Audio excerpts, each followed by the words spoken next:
There was a time when the stars hadn't learned to fear mankind, a time when humanity was seen as quiet, curious, and ultimately harmless, quaint creatures from a blue marble on the edge of a spiral arm. The galaxy looked upon them with amusement, if they looked at all. Spindly apes, overly polite, reserved, soft. They did not raise their voices in the great councils. They did not posture like the yogi, nor maneuver like the Malarians. They were lesser, and so they were ignored. But that was a mistake, because man knew what he was. He knew the soil he was born from. The air he breathed had once carried screams. The rivers had once run red. Civilization was built atop bones, and mankind had never truly buried the lessons. They just dressed them up, civilized them, placed them behind protocol and restraint. They wore diplomacy like a fine suit, but underneath they were still predators, not by accident, by nature. Humanity had mastered its own violence not to abandon it, but to keep it on a leash. Not all species learned that distinction. Many assumed peace was a final form. For mankind, it was a decision that could be undone. The galaxy had not yet learned to fear them, but it would. It began, as it often does, with a meeting. The chamber of the United Galactic Federation was vast, built in rings like an amphitheater, each row rising with status and privilege. At the innermost arc sat the great powers. Their influence was felt in every corner of the stars, nations with fleets large enough to blacken skies, or resources vast enough to starve entire systems. Among them was Lady Estelle of the Vani, her skin a smooth slate gray, her bearing as tall as her presence. She had a spine of steel and the voice of order. For cycles she had maintained balance, but that day the scales were tipping. The accusations came fast. The Malians claimed that the Leaks, a less influential but still significant race, were mining in restricted space. The yogis stood beside them, long-limbed and elegant, offering cold support in measured tones. The Leaks denied it. They were anxious, their representative visibly trembling at the notion of war. Estelle tried to hold the center. She raised her hand, calmed the room, reminded them of their oaths. She urged verification, diplomacy, the rule of law. But she felt the tone change, as surely as a captain feels a shift in the wind. The Malians and yogis weren't seeking justice. They were maneuvering, laying the groundwork. "We fear favoritism," the Malarian said, his dark eyes reflecting the golden chamber lights. "We will take action." Estelle's voice stayed firm. "On that, you have my word. I fear that promises made inside this council are losing their weight." The words cut deep, not just to her, but to the foundation of the Federation itself. The council had been built on promises. If those promises lost their meaning, so too would the peace they preserved. She looked around the chamber. The tension was no longer abstract. It pressed against her skin. She felt the room darken. She gavelled the meeting to a close with a quiet, formal bow. "I hope this sentiment will be remedied upon the next council, and I assure you it will be the express goal of my people and myself." But she knew better. Something had broken. Back in her office, Estelle let her poise crack. She threw the reports on her desk, her braids falling loose from the long session. She stared out at the distant stars. Were they slipping through her fingers? "You think they're trying to destroy the council?" came a voice. She didn't need to look. She knew it was Solomon. The human representative sat across from her in a sleek black suit, one leg crossed, cigarette in hand. Always composed, always a bit detached. Estelle had always found him interesting. A diplomat, yes, but with something underneath. Something she could never quite pin down. He answered his own question with a dry, "Probably." Humans were still considered a lesser nation. They barely had a say in most matters, but Estelle had learned to listen to Solomon. There was something about the way he saw things, sharp, pragmatic, unclouded by ego. She asked him to explain. He did slowly, with the patience of a predator circling prey. The yogis led the military wing of the Federation. The Malians had joined them. Together they held enough firepower to shift the balance of the galaxy. "They have the numbers to dominate the council," he said. Estelle scoffed. "That's ridiculous." "Maybe," he replied with a shrug, "but even gravity's ridiculous until a planet crashes." She tried to counter. The Vani had never sought domination. They'd always acted with restraint, compassion. Solomon leaned in. "That's not the question. The question is, have the Vani ever had 70% of the galaxy's ability to kill?" She frowned. He brought up the Screamer Wars, an ancient, brutal conflict from the Vani past, a time of nightmares. "You're not special, Estelle," he said gently. "None of us are. We've all got bloody hands. The only difference is whether we admit it." She hated the truth in that. Solomon stood, poured himself a drink, lit another cigarette. "Power pulls, Estelle, like gravity, and right now those with it are moving, fast."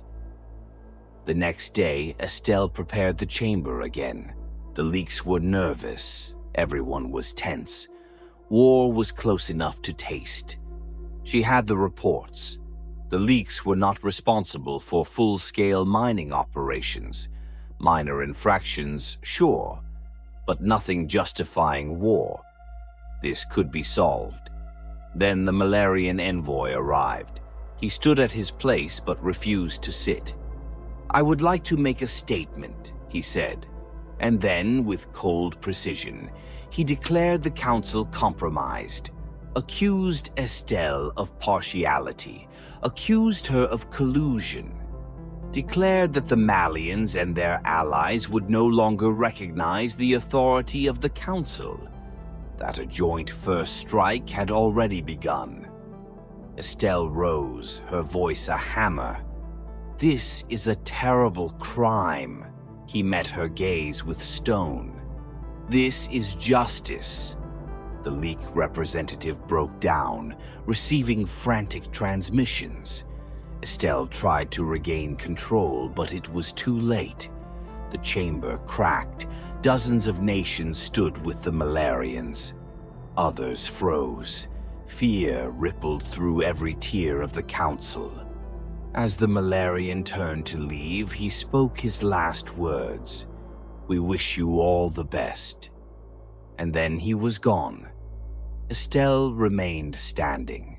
She felt the silence like a scream. She turned to the others, those who stayed, those who looked to her for leadership. Her voice was clear even as her chest hollowed out. "We will not leave the leak behind. Justice will be had." She looked up. Solomon was watching her from the rafters. His eyes were serious, his hands pressed to his mouth. She could see the message on his lips, the force of power. She finally understood what it meant, and why the stars should fear. The council chamber lay cold and half-empty. Where once unity had been debated into being, now silence reigned, broken only by the quiet shuffling of aides and the scraping of chairs as diplomats exited one by one. Estelle remained seated at the head of the table, the last true member of a fractured institution. The League representative sat beside her, shaking, eyes still wide with disbelief.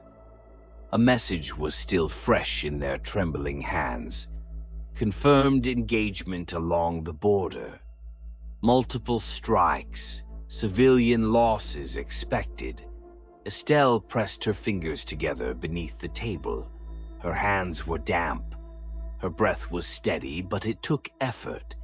This wasn't diplomacy anymore. This was something older, something worse. In the quiet, she asked herself the question aloud. Are they seeking to destroy the council? From the corner of the room came a familiar voice, calm as a whisper, confident as always. Probably. Solomon was there again in his usual chair, legs crossed, cigarette in hand. His suit was crisp, his presence relaxed, as if this were all just another political wrinkle.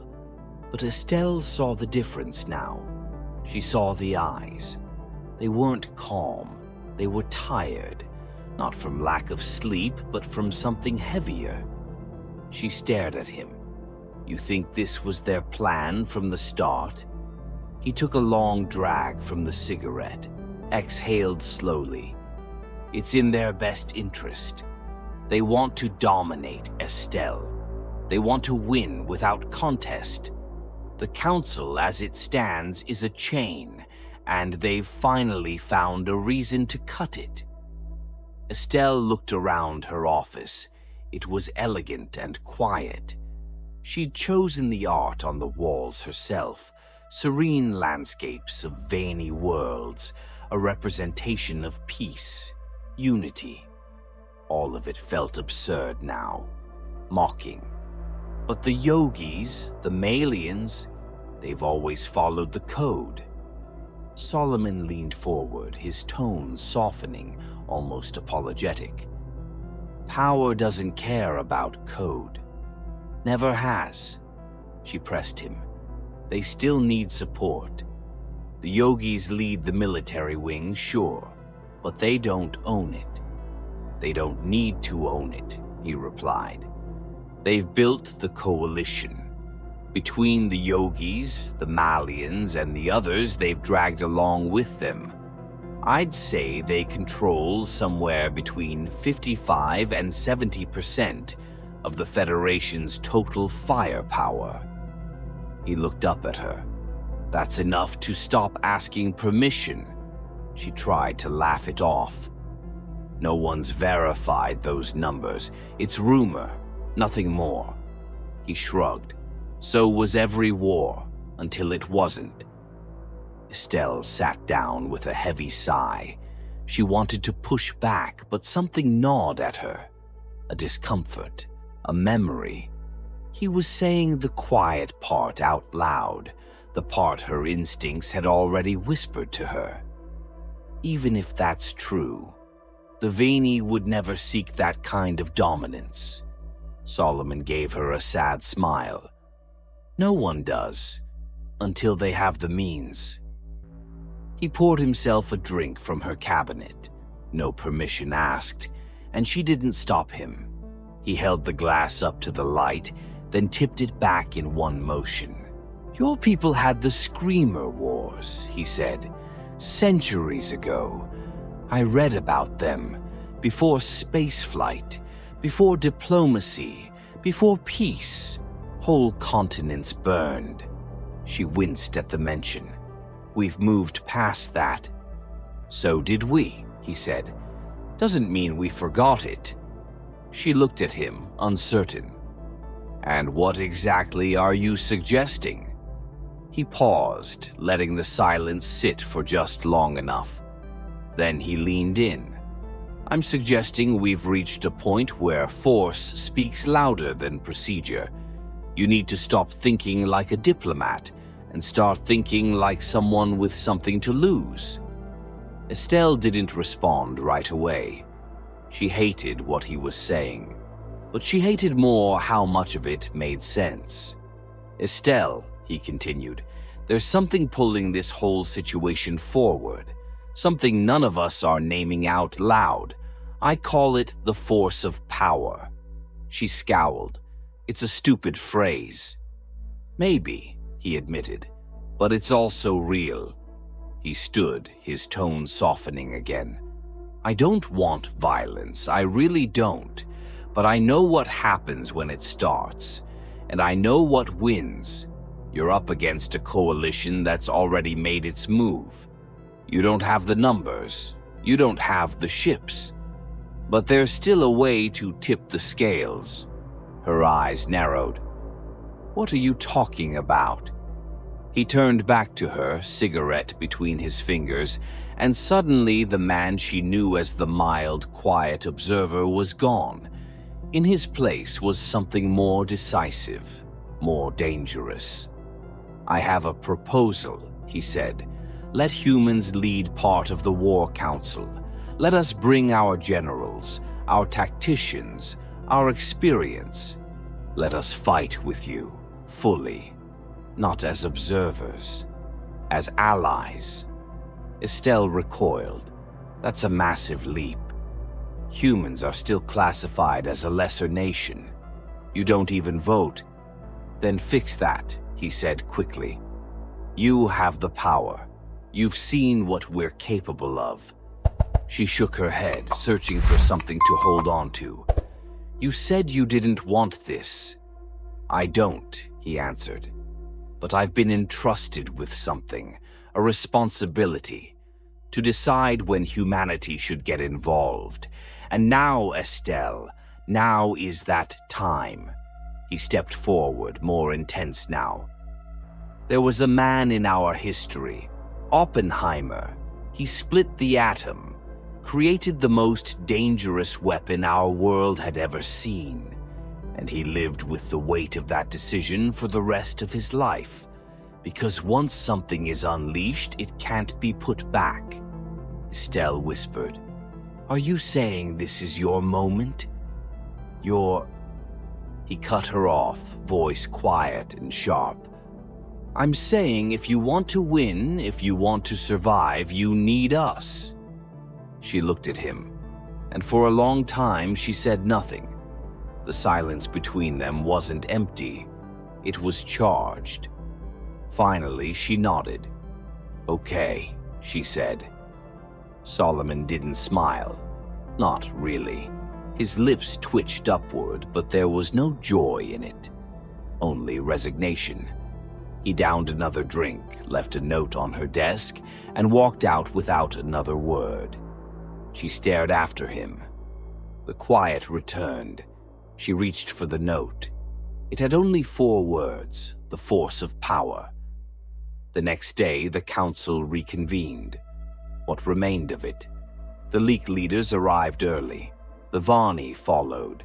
Others came in trickles, uncertain, anxious. The war had begun, and now they were scrambling to survive it. The humans were late. The Banti growled. "This is what happens when you let lesser races in. They think everything is casual." The league representative didn't respond. Her eyes were vacant. She was already watching a war unfold in her mind. Estelle was about to call the meeting when the door slammed open. Solomon walked in, tie undone, suit wrinkled, cigarette lit, and already half burned. He didn't take his seat. He leaned against the wall. Estelle blinked. "Is anyone else?" He just nodded toward the door. And then they came. Humans, in full military dress, officers, analysts, strategists. They moved like a machine, efficient and brutal. No posturing, no ceremony. At their head was a large, bald man with a face like cracked stone. He moved to the human seat but didn't sit. "I'm General Top," he announced. "I'm the bastard who's going to win this war." Everyone stared. Estelle looked to Solomon, but he kept his eyes low, small in the corner, like he wanted to disappear. One of the alien leaders barked, "You don't lead this council." Top didn't flinch. "Don't care." Gasps echoed around the table. Top opened a thick binder and began outlining battle strategies, flanking routes, supply disruptions, psychological warfare. It was brutal, precise, impossible. "You lose this war," he said, "and the Malians will enslave half of you, if you're lucky." Estelle rose. "We must keep our—" "No," Top cut her off. "You must understand what this is. This isn't a skirmish. This isn't about diplomatic influence. This is a fight for everything, and anything goes." He pointed to a screen. The plans displayed were terrifying in their scope. "Now shut up and listen." The room fell into stunned silence. Estelle caught Solomon's eyes one more time, and finally she understood why he had looked so haunted. A single tear traced down his cheek. The force had been unleashed. The atom had been split. Humanity had been given the green light. The force of power was real, and the stars would soon know fear. The stars outside Estelle's window no longer calmed her. Once she'd gaze into them and see connection, shared dreams among distant peoples. Now they stared back, unblinking and cold, the way a battlefield looks after the blood dries. There was no music in them anymore, only silence, only tension. The war was nearing its end. At least that was the rumor. The Malarian front had crumbled. The Yogi fleet pulled back from the outer sectors, and what remained of their coalition was beginning to fracture under the sheer strain. Word across the galaxy was that they would soon sue for peace. And yet, Estelle didn't exhale. She sat alone in her office, as she often did now. The days of council debates and diplomatic banquets were long gone. The rooms were quieter, the halls emptier. Only the constant hum of military transmissions reminded her that she was still inside a machine grinding forward with no guarantee of stopping. A human fleet drifted in the distance, their ships sharp, aggressive. Estelle had stopped asking where they were going. Every answer made her stomach twist. She held Solomon's note in her hands. The force of power. The words had stopped feeling like a metaphor. Now they were prophecy, a warning she hadn't understood in time. Solomon was gone. No one knew where. Some said he'd returned to Earth. Others said he'd vanished with the first deployment, his mission complete. Estelle hadn't seen him since the council chamber, the day the war changed. She remembered his face that day. The tear, the way he didn't smile when she said yes. He had been trying to stop it, in his own way, trying to hold something back that couldn't be held. The humans were not just an ally in the war. They had become the war. General Top, if he could even be called that anymore, ran operations with a terrifying clarity. His orders weren't just strategic, they were surgical. Every sector he touched buckled. Entire fleets vanished. Occupation forces disintegrated into chaos. They called it strategic annihilation. Estelle called it something else, something more ancient, something human. The Malians learned quickly that this enemy didn't just defeat, it unraveled. Stations were found turned inside out. Entire outposts disappeared, their crews taken and questioned, then discarded. Civilian zones once considered off-limits were suddenly fair game. Anything that could feed the machine was used. Anything that could slow it was broken.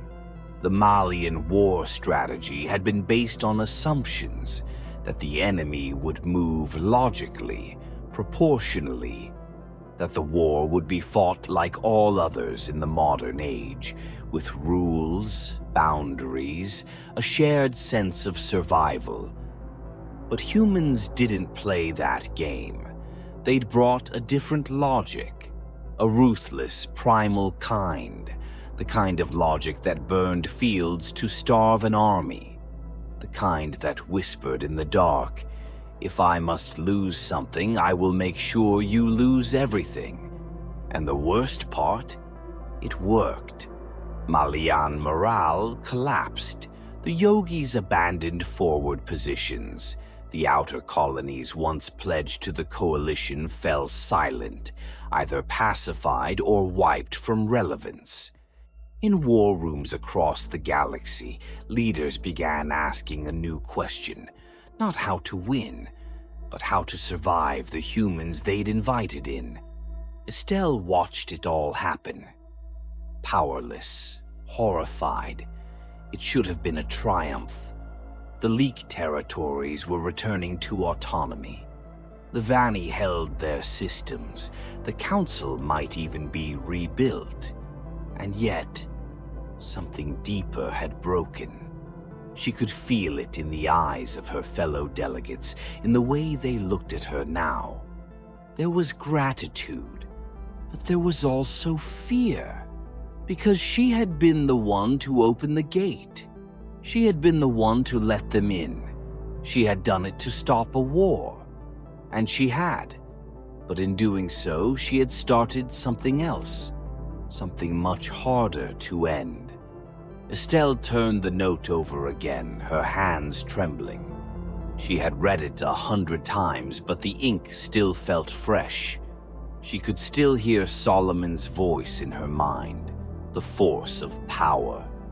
He had compared himself to Oppenheimer, the man who split the atom and realized too late what he'd released. Estelle hadn't believed it then. She did now. Humanity had always known how to wear a mask, politeness, restraint, democracy. But underneath it all had been this, the screaming, wild thing from the dark corners of Earth, the apex predator, the one that didn't just hunt but conquered, the one that remembered what it meant to fear the night and decided to become the fear itself. Top had made it clear. Peace wasn't a solution, not unless it was total. Not unless it was theirs. They had stopped asking what a full peace meant. No one wanted to know anymore. Estelle looked out the window once more. The human ships hung silently in space, moving like a storm with intent. There was a mission briefing in 10 minutes. More deployments, more planning. She would go. She would speak. She would lead. Because that's what she was now. A leader in a world that had moved past diplomacy. She thought of Solomon again, the way he had slouched in the chair that final day, looking for a way to disappear into his own shadow. Not because he was weak, but because he knew. He had known from the beginning what she was only starting to accept now. This wasn't about survival anymore. This was about momentum. Power didn't just exist. It moved. It pulled. Like gravity. And now the galaxy was caught in its wake. She whispered the words to herself one last time, quiet, as if speaking to the stars. The force of power. She folded the note slowly, placed it in her desk drawer, and locked it. Then she stood, brushed down her uniform, and walked out the door, toward the next briefing, the next war council, the next step in a future none of them had planned for. The humans were no longer the overlooked guests at the table. They were the architects now, and the stars had finally learned to fear.